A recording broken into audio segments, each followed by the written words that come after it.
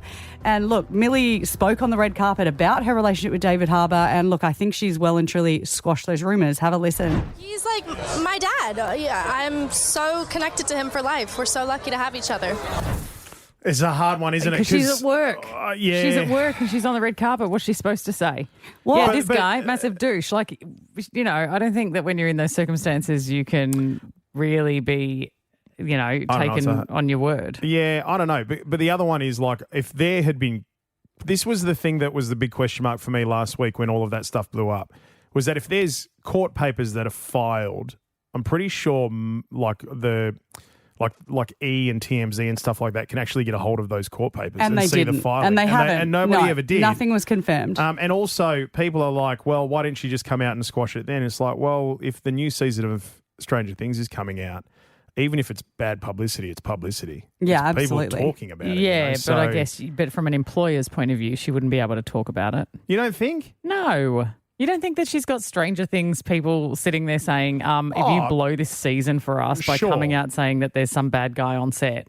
Yeah. But I think the other thing that adds what's fuel, she supposed to do? Yeah, that's fair. I think the other thing that adds fuel to the fire is all of the David Harbour, Lily Allen stuff that's coming out now off the back of her album release. Like, look, for people who don't know, David Harbour, looking good. Yeah, rough couple of weeks for him. His estranged wife, Lily Allen, released her new album.